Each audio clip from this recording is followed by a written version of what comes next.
Oh. Hello and welcome, everyone. I am excited to bring you into this conversation today. It's early April 2018, and this is the Trillium Awakening Teachers Panel on the topic of awakening into trust. My name is Margit Bantowsky, and I became a Trillium teacher in 2016, interning teacher. It's my honor and pleasure to facilitate this conversation around trust, both because we have a great group of teachers here today, whom I love and respect very much, but also because I feel like the topic of trust is really important in the context of awakening. When I was a doctoral student studying psychology in the early 2000s, my dissertation topic centered around the question of self-trust. I wanted to understand what it was inside of me that I could trust, considering that oftentimes there were a lot of voices in there. And what I found that since engaging Trillium Awakening and having an embodied realization 5.5 years ago, I've almost completely transcended this question, this sort of nagging, what is trustworthy? What can I trust? So the peace that I experience now at the core of my being, I would say, is one of the biggest quality of life shifts that I can imagine. So with me today are 4 gifted teachers who will help me illuminate this fundamental shift of awakening into trust that is commonly experienced by practitioners following the Trillium path. So the first teacher I'd like to introduce to you is my dear friend and fellow interning teacher, Crystal Bacon, who goes by the name of Subhaga in our spiritual circle. Subhaga is a Washingtonian like me, and also like me became an interning Trillium teacher in 2016. She lives in a small town in the beautiful Methow Valley, which is located on the east slope of the Northern Cascades. And together with her partner Sugandhi, who's also an interning Trillium teacher, she teaches closed groups sittings online. She does virtual sittings. And Subhaga finds that the quiet, expansive landscape supports creativity and contemplation and helps her keep her grounded in embodied consciousness. So welcome, Subhaga. Great having you here. Thank you, Margit. Lovely to see you and be with you. Next, I want to introduce another Northwesterner, Rod Taylor. He's been teaching spiritual awakening knowledge and techniques for over 40 years. He became a Trillium Awakening teacher in 2007. He loves supporting people in their process of whole being realization and their deepening integration in their awakened nature as consciousness, being, and love. Rod has a master's degree in adult education, a post-secondary certification in conflict resolution, and lives with his beloved wife, Andrea Brooks, in British Columbia, Canada. So welcome, Rod. Great having you here. Thank you. It's lovely to participate with you in this. Yeah, I haven't seen you in a while, so it's really a treat to be with you. Haven't seen you since Thailand. Yes, great to be doing something together like this, isn't it? Okay. Okay, so that's the 3 of us from the West Coast, and moving inland, eastward to Fairfield, Iowa, I bring you Cielle Backstrom, one of Trillium Awakening's senior teachers. Spanning more than 4 decades, Cielle's psycho-spiritual path has broadened to include several modalities. In 1972, she became a teacher of transcendental meditation. In 1985, she was pivotal in establishing the liberal Catholic Church in Fairfield, Iowa. And Cielle became a teacher for Trillium Awakening in what year was that, Cielle? I don't know if you're muted. I forget. That was in 2006. 2006. Thank you. You're welcome. So she's been with us a long time. She's also completed training as an interrelationship focusing professional. She's an energy healer certified by the Four Winds Society and a holotropic breathwork facilitator. She offers private sessions, weekend intensives, and retreats. And Cielle loves supporting people in their awakening to their true and total nature. So welcome, Cielle. Thank you, Margit, and thank you so much for putting this panel together. Yeah, thanks for participating. And last but not least, all the way from New Jersey on the East Coast, we have Gena Netten. Gena's awakening started at the young age of 15 when she had a mystical experience that took her directly into the heart of God. Gena became a Trillium Awakening teacher in 2013 and considers herself an intuitive visionary who holds an evolutionary, healing, and transformational space for students, for the collective, for all of existence. Gena's work is influenced by somatic experiencing, an approach that uses embodied awareness to heal the effects of difficult and traumatic events.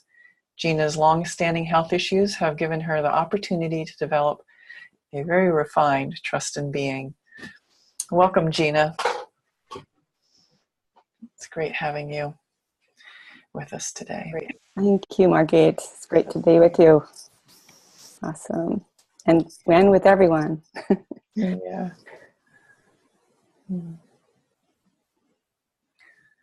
So in today's conversation, which I've titled Awakening into Trust, I'm hoping we can illuminate a kind of roughly before and during and after of our experience of trust as it relates to awakening and embodied awakening, or what we in Trillium call whole being realization.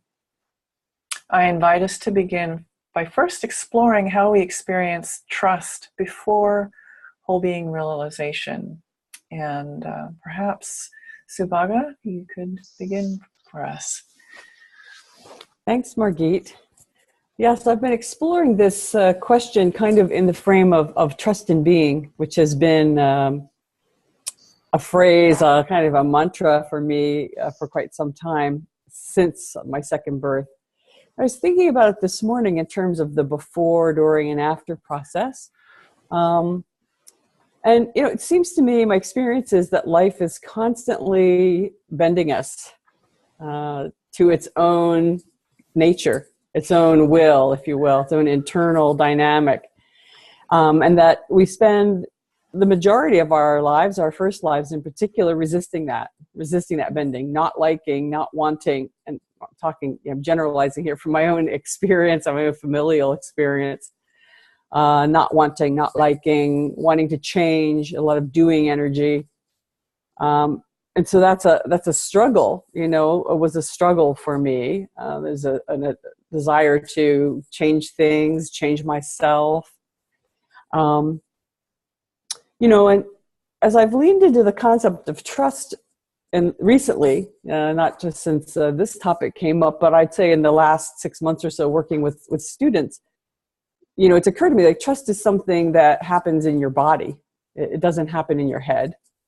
You can't make yourself trust something or someone. It's an innate response in the body, a feeling of stability, comfort, safety. You landed in a way. So when you put those two things together, it's like, for me, what led me into this work was looking for a platform, looking for a place to land where I could feel that, where I could feel there was some stability, someplace. And, because it's like everything is uncertainty, And in first life, I had a deep understanding of that. everything is uncertainty, but it was very uncomfortable. I felt a lot of discomfort around that and a desire to try to make it different.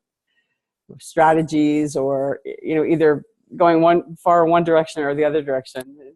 Hedonism and serious, strict yogic renunciate kind of existence, So I was looking for that. Where's that stability? I know there must be some stability somewhere. And I heard people talk about it. I heard a person talk about an awakening experience where she suddenly felt like she could step off into the void and, the ground just kept coming up to meet her. I want that, not a person in our tradition, but so I think that's the seeking. Can be the way seeking shows up for people is, yearning for that sense of trust. Where can I be safe? Where can I find that innate sense of safety that all the spiritual traditions tell me is within me, but I'm just not able to kind of get there, land in. So I don't know if that's a good start, maybe. I don't want to say too much. Wonderful. Thank you so much. I can really relate to a lot of what you're saying. Thanks. Rod, would you like to share your experience before? Yes. Well, during this conversation, I was just going back to realize, what about childhood? And I was realizing I kind of grew up in a life in which you kind of looked to a higher power and prayed for what you wanted, and were not sure whether you were going to get it, kind of feeling. And I would say that generally I had an optimistic nature, but I discovered as I kind of emerged into adulthood that I really didn't know what was what, didn't know what I could trust or count on. And it was just up to me to try and make sense and live life. And it was interesting for me that when I soon began practice of meditation, I learned transcendental meditation, became a teacher of that quite soon, that quickly something shifted where I came into a quality of trust that I would call trust in nature, trust in life. And that capacity of trust emerged into, I can manifest what I want. And that there are ways to have intention, if it's the highest intention, and if I'm the best person I can be, to kind of create an outcome that I was hoping for and wanting, typically in the direction of evolution or in development and awakening for me, but also just in generally in life. And when I'm teaching people coming into this kind of work that we're doing, I find that most people are typically experiencing a lot of fear and non-trust in life and not knowing how to make it. And I would say that was something I know personally, but also that thread of trust. But it was trust in life, trust in consciousness, trust in life supporting my desires. And it was quite a shattering experience when life gave me something that I wasn't expecting and wasn't able to handle and didn't make sense and crushed all of my kind of hope, expectations, and confidence in life. And mysteriously, that break that I went through led me into the kind of conscious embodied awakening work that we do, that brought about a shift that, I think we'll talk about next, about what is it like in this whole being realization and what is trust there. Thank you. Yeah, I love this possibility that trust actually can be part of what's pulling us forward. Yeah. Thank you very much, Rod. Cielle, I'd love to hear from you. Yeah, thank you. And I want to thank those who have already spoken. I think I have similar ways of relating to trust prior to my awakening. And when I think really back, it's kind of a fascinating thing. I think when I was very young, like maybe up until 7 years old, there was a lot of trust. I just didn't know better than to trust. And the trust was placed often in the adults around me. And there was also a childlike trust in God. And then somewhere after that, between maybe 8 to 15, 16, 17, I began to lose trust in the adults that were around me. As my cognitive abilities grew, I grew to be confused by some of the choices they were making, and that eroded my trust in them, and that left me feeling very ungrounded. So the kind of naive trust that I had in my really early developmental years eroded into confusion. And yet there was still something inside of me that thought, I think there is something that's trustable. I don't know where it is. It really is what led me to a path of seeking, that I was seeking not just spiritual experience, but something that I could count on, something I could trust. And I felt there probably were some people somewhere in the world that had found that trustworthy field that I was seeking. And so that it was from naive trust to then finding a stable trust that I could then really land in and live my life from. So again, and there was some significant changes as awakening, did land. So we can talk about that in another round of this conversation, but thank you for asking the question.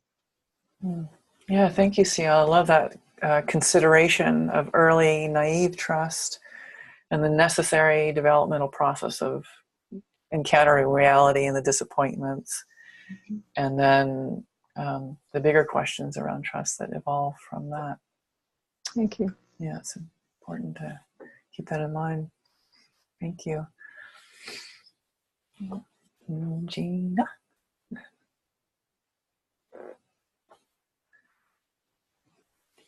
Yeah, I hope I'm going to stay with you here. My internet is so unstable. So naive trust resonated with me very much when you said that, Cielle. And I had a very, very similar experience and of being disenfranchised and disenchanted with life as I got older.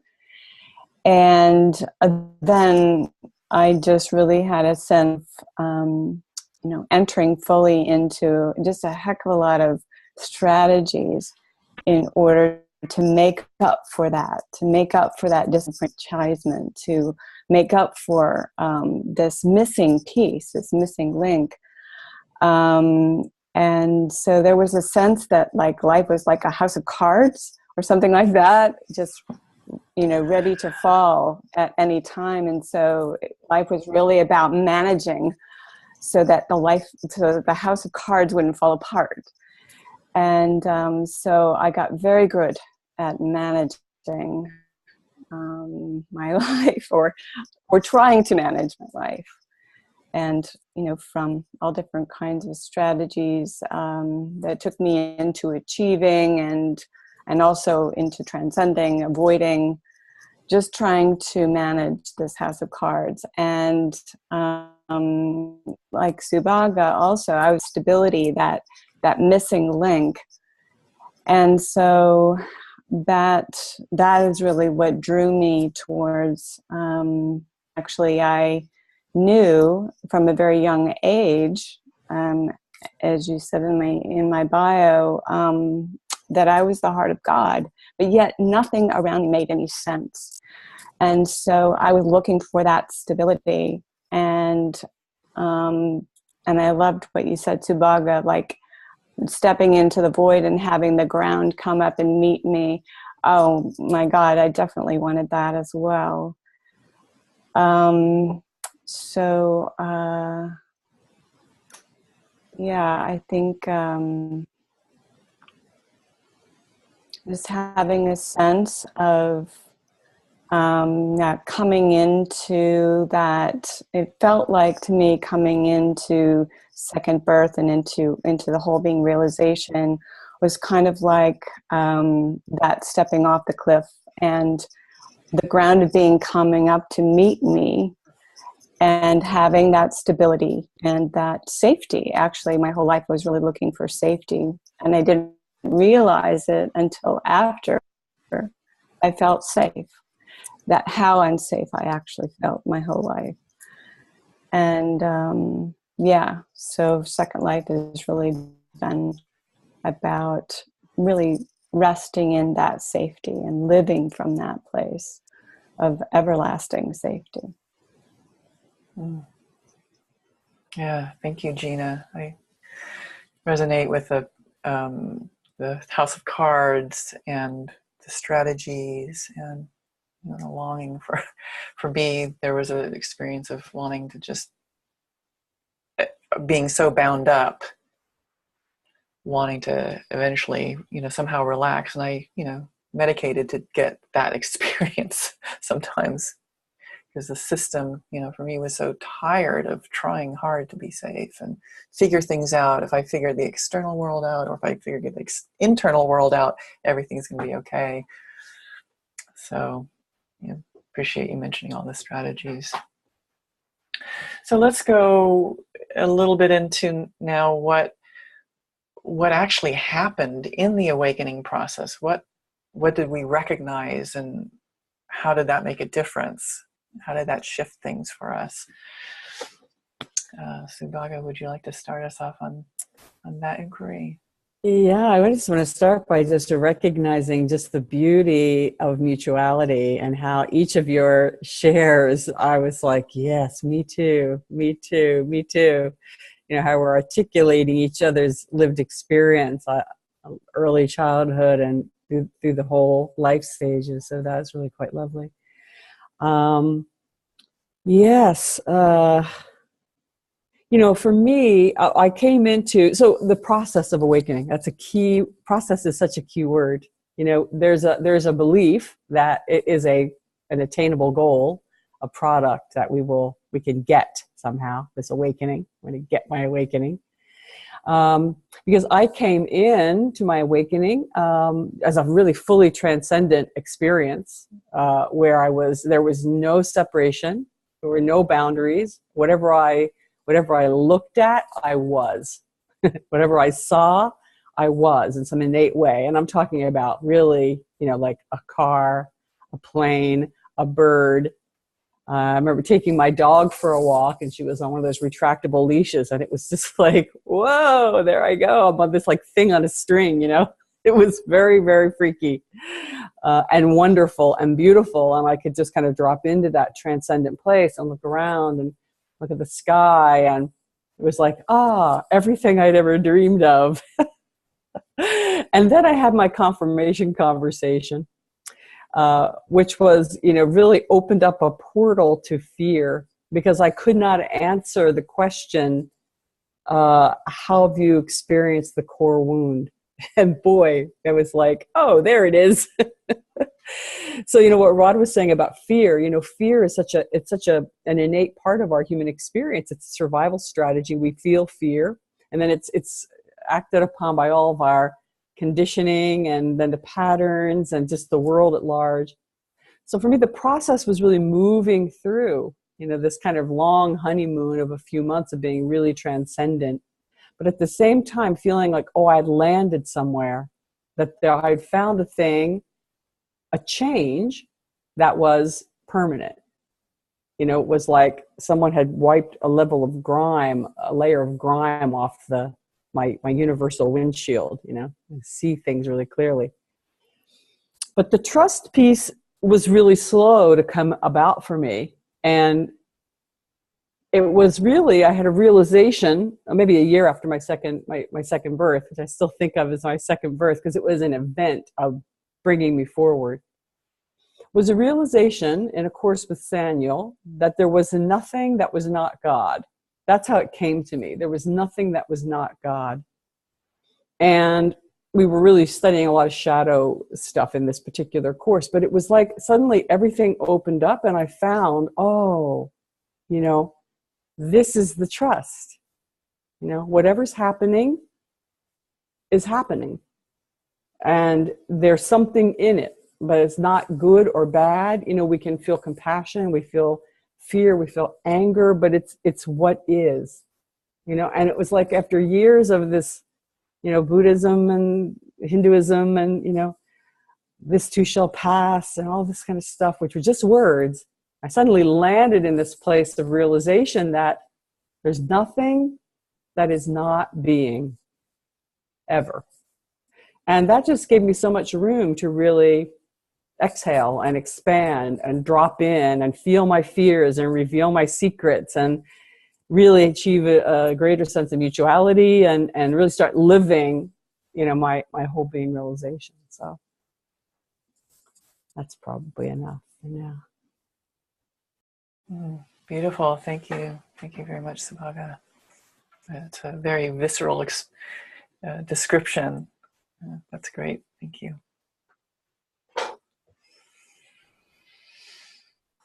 Sometimes really hard to put into words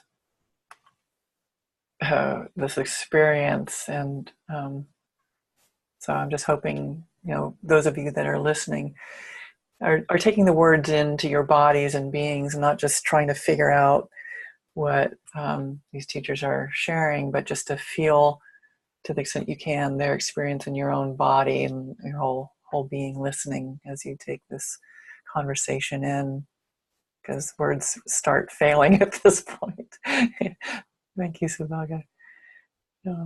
Rod, would you like to share about your awakening process? Just want to note that I really appreciate you commenting on this isn't something to grasp and understand, because it's not a belief. Trust in being and trust is not about belief. It's actually about a discover of an underlying way that we know and are related to and can count on life in its support of us. So it's beautiful to say that, because it's fine for people to be not trusting. That's part of how we meet ourselves as we are. It's just that it's very beautiful to know that angst that most of us have felt in one way or another has a possible shift when we drop into our whole being nature. And for me, that shift wasn't something I believed in, even though I'd been so successful in manifesting in my earlier stages of my life. I couldn't grasp this and didn't know how to make that happen. So when it did shift by leaning into this work in a continual way, in all the ways that we do, working with teachers and mentors and various retreats, the shift occurred. And it occurred for me in a moment in which it was really clear that it occurred. And what I found was that there was a way that it was okay to be me for the first time. It was still largely not okay to be me in certain ways, but fundamentally it was. And that was the beginning of a process of my whole being awakened nature, beginning then to have the ground to integrate into. So the shift of awakening into realizing consciousness, embodiment, and non-separate interconnectedness that this whole being realization reflects was also me, my ordinary me, with my challenges and fears. Only beautifully, I found this ground. It was okay to be me for the first time in such a clear way. And so I did love all the dimensions of the awakened nature, and it was confusing to have those coexisting with finite, ordinary, limited parts of me. It was like, oh no, it's gone. Oh no, but it hasn't. This back and forth. So it gave me a ground from the beginning of a sense of, oh, I can trust life in the way that it's okay to be me. I can trust being me, even though it was overshadowed by it's not okay to be me, parts of that feeling that I had. But it was fundamentally true. And it gave me a ground to live while being overshadowed at various points by this sense of not being enough, or not being okay being me, or life not being safe. But fundamentally, knowing this other, always available. But one of the things over this that I'd heard about was as a kind of a reflection of finding an integrated state of this awakening, that we learn in this work that it can take months and years. The shift occurs, but then it can take months and years to really get well integrated in that realized condition. So I was enjoying the process and interested in the confusion that also coexisted, but overall quite a quality of wellness and stability. But I do remember a point when I was thinking about, to become an interning teacher, there was something, you know, about in the questions for the application to apply, something about trust in being. And I realized, oh, I'm not sure if that's fully, you know, if I feel fully confident at all times in it. And so it was interesting for me carrying that question to notice after a few years, there was a point, and I remember it well now, 3 years in, when the shift occurred and I realized, oh yeah, it's always there. Meaning not that it wasn't always there before, but that distraction or that association with non-trust, you know, kind of would flare up. But it was beautiful to find this established ground in which the fluctuations of my individuality and my limits could continue, but not bring any question to that quality of trust that I then was living and experiencing in a continual way from that point onward. Yeah, thank you for that, Rod. I love the articulation of the process of having this profound recognition of being the okayness of being you, but then the oscillating in and out of that being, you know, more conscious and less conscious, to finally saying, oh yeah, this is just true, and really living there. So I love that illumination. Thank you for that. Cielle, would you like to share? Yeah, thank you. It's interesting trying to compress decades of experience and process into a few sentences, but I'll do my best. And it's a fascinating topic, actually, really fascinating. So when I last spoke in this panel, I talked about, you know, going through some later teenage years, wondering what I could trust, what was fundamental or consistent, or a ground that I could find, you know, care and rest in. And in my case, fortunately, I did learn transcendental meditation when I was only 19. So I didn't have a huge number of years of feeling very ungrounded. And it was really within a few moments of that instruction that I did drop into something that they would use the word pure consciousness or pure being. And that meeting that, even only just a little dip into it, it's like, it's so pure and so uncluttered and so uninfected that even just to dip into that, I thought, oh, this is that ground, that being that I can fundamentally trust. And so I would, you know, I engaged in a very regular meditation practice. And I do want to, you know, obviously say this is my process. And a regular meditation process is not going to be right for everybody.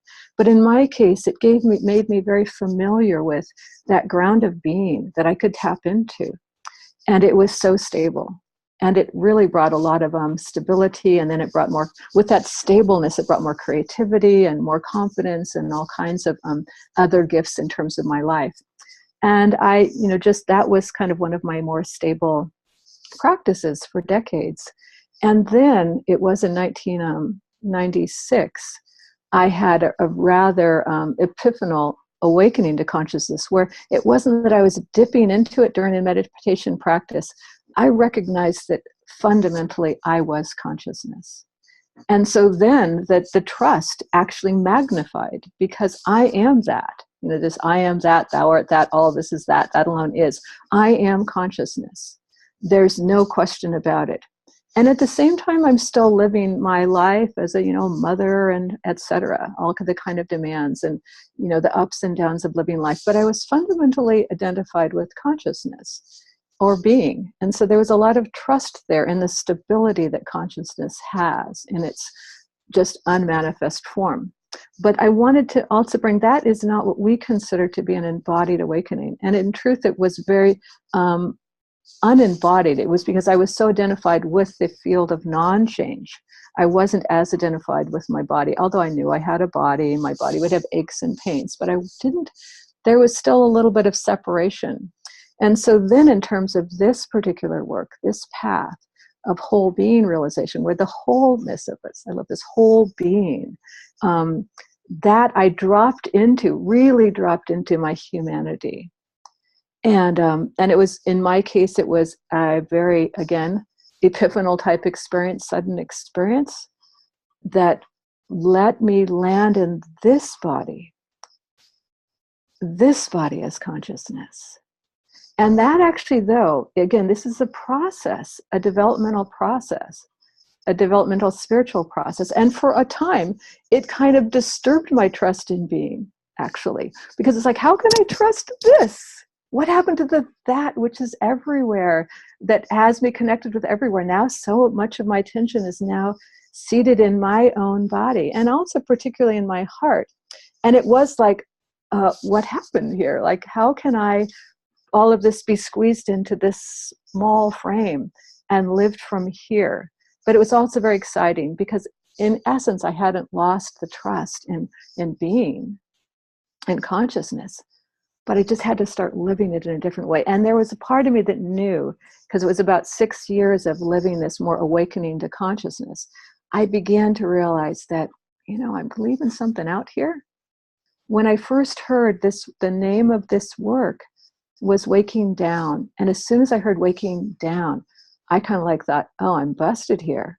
I am not waking down into my humanity. I'm waking out into consciousness. And I really the gift of having a human body should not be sacrificed to living this very blissful life of consciousness. I have to come down into my body. And it was, it took some months in this work before that happened. I had trust in others at the time.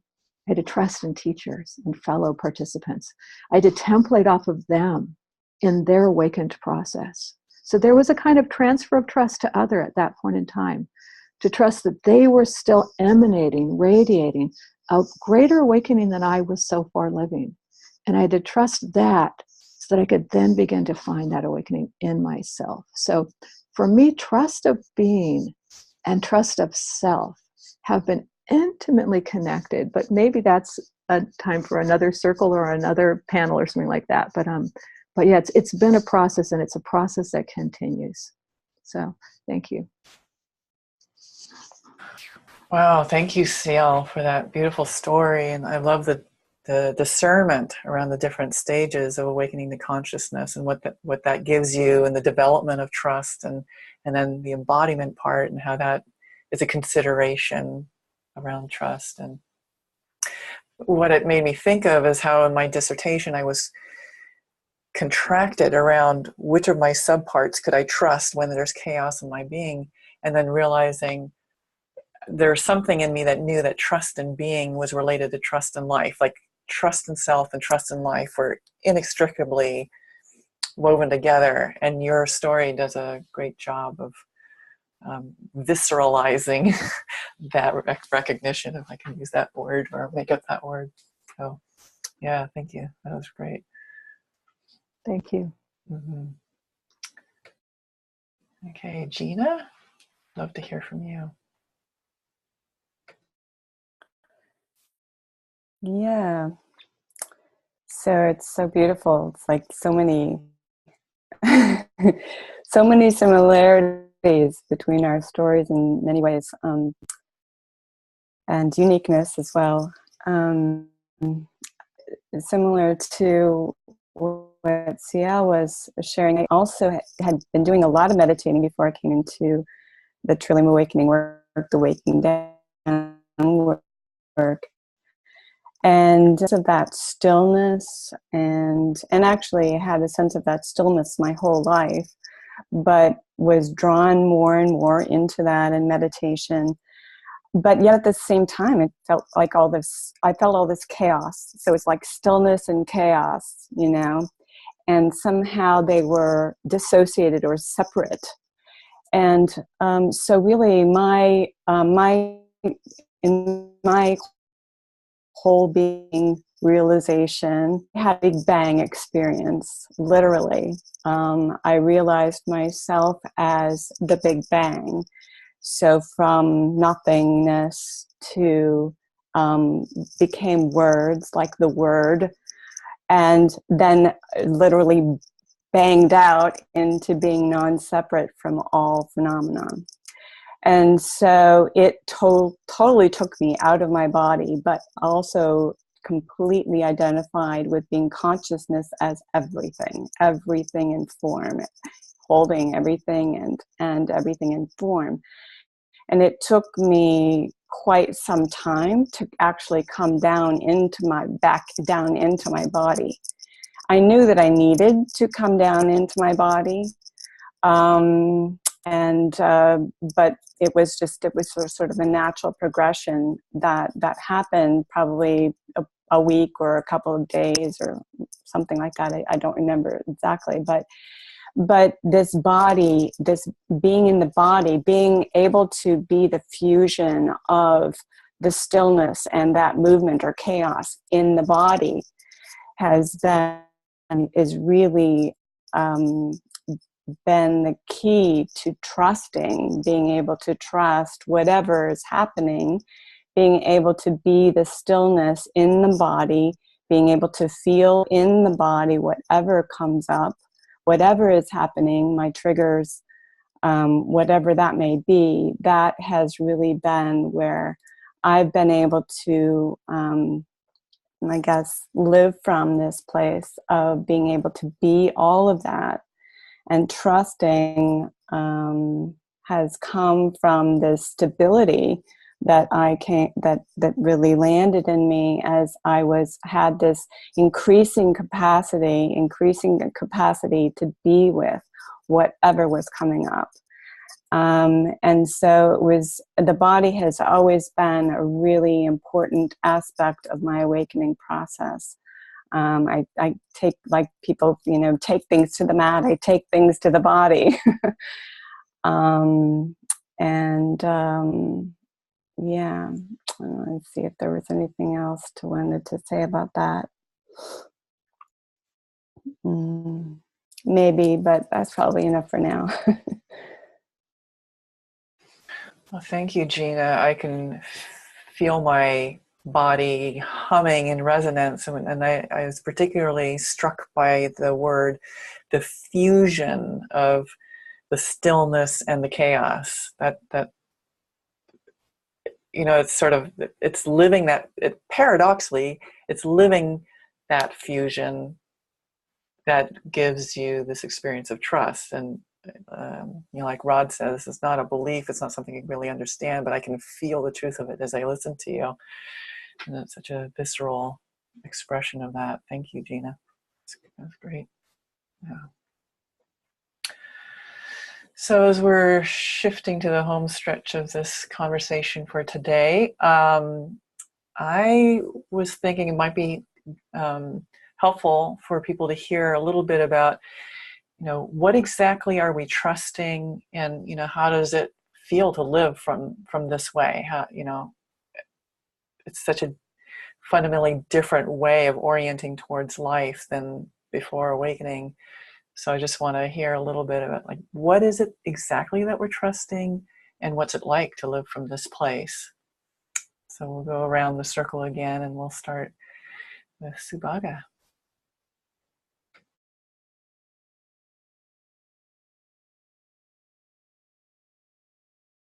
These questions are also rich to lean into. I'm still just resonating so deeply with the last couple of shares, and about the body, dropping into the body, becoming embodied, deepening into that. It's like that fusion of consciousness and embodiment, for me, is where the trust comes from. Feeling this, feeling this body, trusting. Boy, it's like I said earlier, words are usually my friends, but I feel they abandoned me.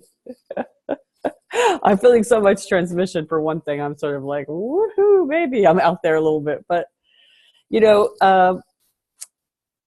wow, what can I say? I had so much trouble resting in my body throughout my lifetime. I was pretty disembodied. And I had, sexuality and gender issues and so forth that really were problematic in my life and caused me a lot of, bumping up against the world. And of course, age removes some of that, of course, but the more I have followed this path and allowed myself to become called forward, I was called forward. I landed in the second birth, and then I continued. I continued to work with teachers and go to sittings and attend workshops, and eventually, I was called. I had a lot of noise about whether I was going to be able to take any of these advanced courses, and then suddenly the way opened, and I was led forward, and I took the DSL and I took the AMS and was called forward to apply to become a mentor. I was called forward to apply to become an interning teacher. And so it's like the mutuality of that, really just allowing myself to be led through what I feel in my body, has been just a really amazing part of the process for me.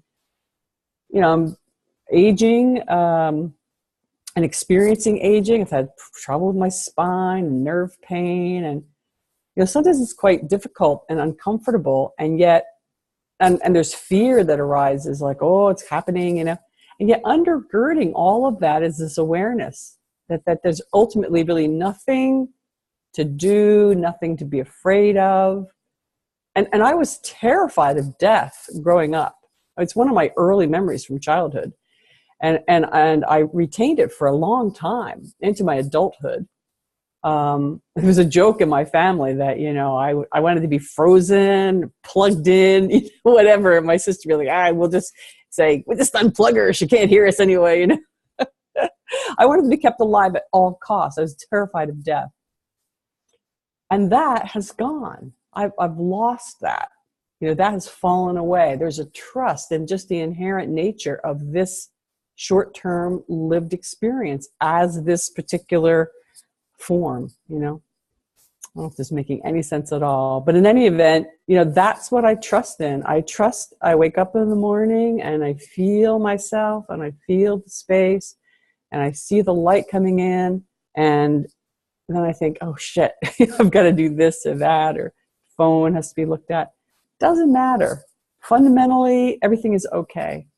And I just, that is unwavering for me at this point. Nothing to be afraid of, even though I know some things will be hurtful. Deaths will happen, losses will happen, disappointments will happen. But underneath of all that, fundamentally, everything is okay. And I just trust that innately in a way that I don't think I know I never did. As a kind of recovering know-it-all from here, I'm a college professor by training. I get paid to be a know-it-all, to know everything, to have all the answers.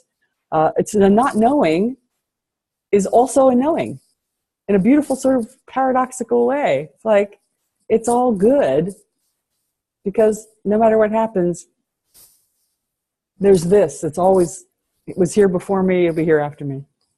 Remembering that is the trust, I guess. Yeah. That'll do it.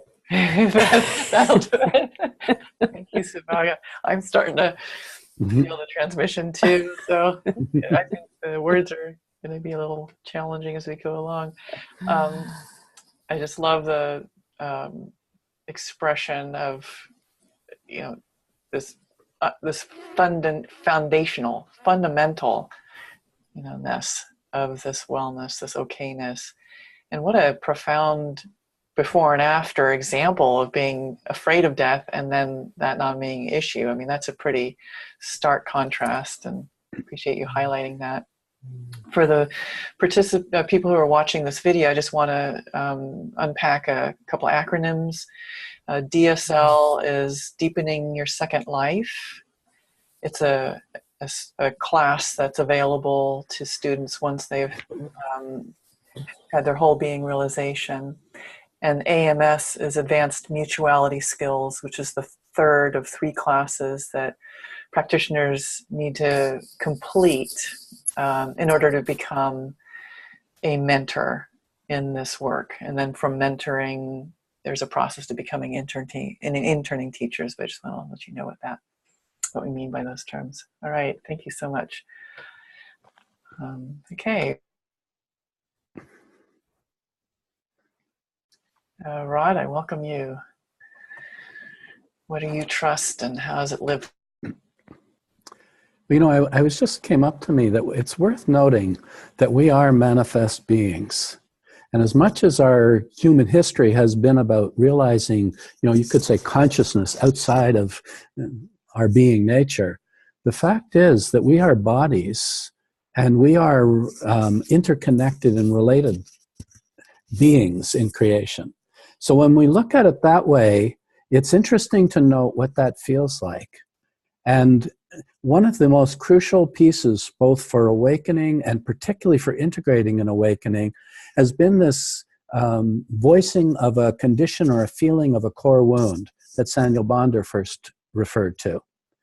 Core wound, meaning not that we're wounded, but actually that something feels not quite right within us, and that it's beyond our individual life history and hurts. It's something more foundational than that. And as we investigate that, we find beyond our personal issues is a sense of discomfort that's been propelling our evolution, our growing, our meditating, our finding love, and so on. It's been driven, perhaps, from this core discomfort. And when people have an interest in coming into this work, it seems to be a shift from going out and away from human discomfort into being present with it and meeting it and discovering what it's like to be ourselves. And in that process, we find at the foundation of our nature the coexistence of infinite and finite. And they're not meldable or mergeable. And it's confusing because there's a perfection and never changing, and there's an there's a finite quality of aging and changing. And so when we investigate that, and particularly over time, as the refinement in my second life, whole being realization has occurred, the discovery of a dynamic at the ground that was never a wound. It was actually a dynamic in which consciousness, beingness, and non-separate interconnectedness, or the relatedness field, were coexisting but not melding as the creation point or origin point of life and our life. So we are consciousness, we are matter, we are relatedness. And that relatedness field, from my discoveries, is love. So we are all what I've found comforting not as a release of a wound, but actually a sitting in that ground of us, is a fire of our being, a fire of consciousness, being, love. When we find that and know ourselves as that, then what is there not to trust? Trust isn't even a question because we are being life. It's emerging as us, it's emerging as everything. So trust can't be believed in and be foundational. It has to be discovered and lived to be true constantly and increasingly. So when we know that, then we're living in the field of the manifest life that has its origin as consciousness, beingness, love.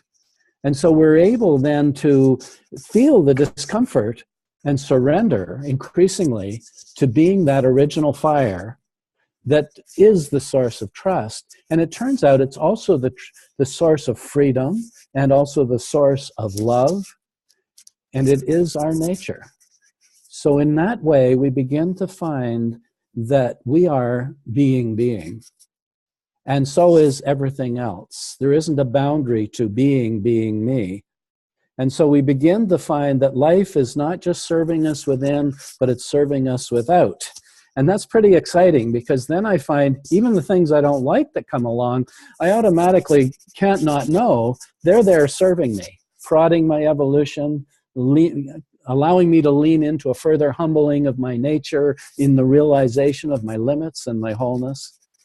And on it goes from this fundamental ground of our source as the field of trust, as the field of beingness, as the field of consciousness, and particularly as the field of love. It's like life is loving us when we're sitting in that realization. And it's beautiful to begin to notice that. And how do we do that? Well, we do it through the processes that we're all engaged in this whole being realization process that we've been working through in the Trillium Awakening work. And particularly by meeting the self over and over again to find that ground that is actually infinite and whole and all and love. Amen, huh? Wow, Rod, thank you so much. Yeah, I love that. What is there not to trust? And, you know, I may or may not trust my partner to remember to turn the stove off after they've cooked, but we're talking on a completely different level here, and just the wellspring that you point to, the wellspring of being, that this is all for us in service. This invokes just this delight and possibility and play and creativity, you know. So yeah, thank you so much, Rod. Look forward to hearing all of this again. Cielle, would you like to share with us your experience of trust?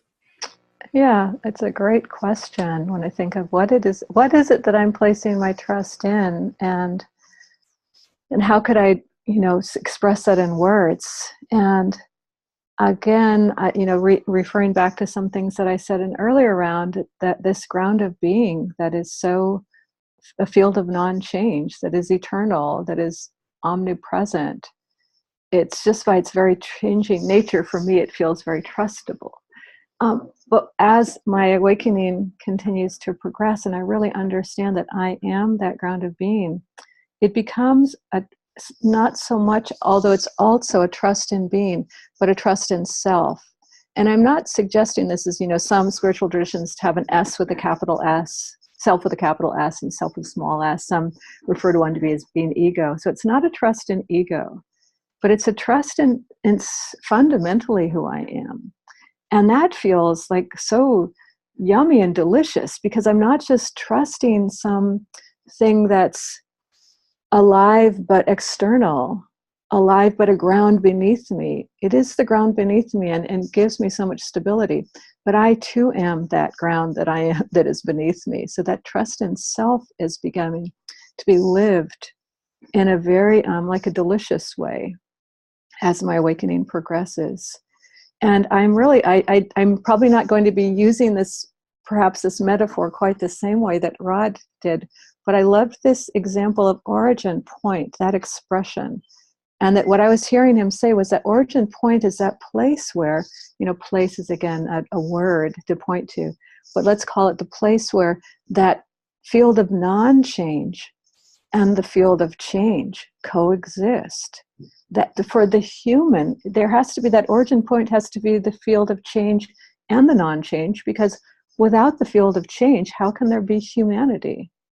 And so there's something in me that's also growing to trust, to rest into, to relax into the field of change, and not to try to over-control it, to let it flow where it is naturally flowing, not to kind of like, I'm going to create, dams and things like that to block up the field of change. It's like, no, I'm letting the field of change flow. And like as Rod said, if we consider that to be also the origin point from which humanity can emerge, or just the field of, of the relative existence can emerge, then we can grow to trust the field of non-change, and we can trust the field of change. And at the same time, I won't say it right, but that old expression, trust in Allah, but tie up your camel, in the field of non-change, we still do things like tie up our camel or go and check to see if the stove got turned off. So there is that dynamic there of trusting in self with a capital S, trusting in nature or in being in its unmanifest form, and trusting the field of change and trusting my own sense of common sense, that I will respond appropriately in life, and life will then be even more rich and juicy to me because I'm actually engaging as opposed to just an out surrender. I get to play a player here, and that makes it really juicy. So I think that was pretty much all I needed to say, but thank you. Wow, thank you, Cielle. I love the invitation to trust the field of change, and what stood out for me was the word flow and the other word engagement. So there's something about flow and engagement that is a different way of being. That's I just feel the juiciness of that. Yeah, thank you very much. Okay, Gena, love to hear from you in this final round. Wow, again, so much of what everyone said has resonated so deeply. So for me, I guess that trust, what am I trusting? Yeah, trusting that which never changes, and that which always holds me, and trusting that I am also that, and I am also all the movement. And so it's like simultaneously being, the ocean and the waves. Obviously, the ocean is the waves, so I don't need to not trust anything about the waves. I can actually be the wave, and being that movement, trusting whatever is happening is for me, absolutely for my development and evolution. I definitely resonated with what Rod was speaking there, and really trusting the potentiality that is actually arising, and it's in its rawness oftentimes, and not needing to at all shelter myself from the potentiality, but to enter into it fully. I love the word fire, and to not be holding back. This is consciousness embodied. Yeah, to not be holding back from the potentiality. Having had the Big Bang awakening experience, I hold that very much in my body, the potentiality. And so trusting that, and trusting other and whatever is happening in relationship. Although, there may be things about the other that, aren't trustworthy, what I can trust is what is happening between us. And I can trust the other person at the deepest level and the potentiality that is there for them in their development. So trusting their development, trusting my development. Yeah.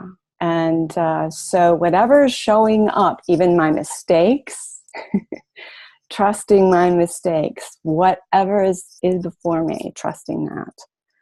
And yeah, that brings my heart a lot of ease and happiness, actually, just speaking that. So thank you. Thank you, Gena. I'm feeling my body settled by that, no matter what, and trusting the exchange, the dance, the fire. I invite us all to take a moment in silence, and you, the viewer or listener, just to close our eyes just for a moment and just feel. Can I say just one more time? Close our eyes and feel how this conversation has impacted you, impacted us.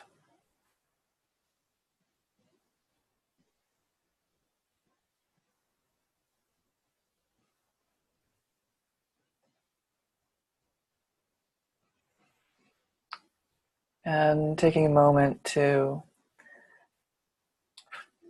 feel gratitude for this conversation and anything about this conversation that you found valuable.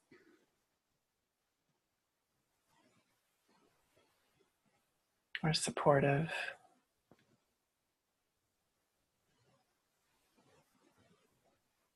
And even if there's something that felt off or there was a question, perhaps letting yourself feel gratitude for the question, because the questions or the thing that feels a little incomplete is what will carry you forward to your next step.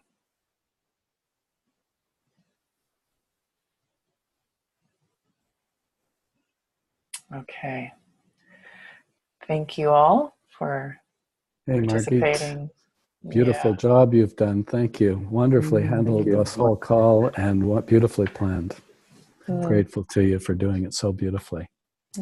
Thank you for participating and sharing all your wisdom. Thank you. Thank you. For those of you who are watching this are not familiar with Trillium Awakening, you can go to trilliumawakening.org and find lots of resources there. Learn about our teachings and our wonderful pool of teachers. And we're here to support you in whatever way we can. And if you are drawn to any one of us on this call in particular, you can go to the teachers page and find contact information on that website's teachers page. All right. Thank you for joining us today. Take care. Bye-bye. I was going to say, may the force be with you, but we know it already is, right? Bye for now.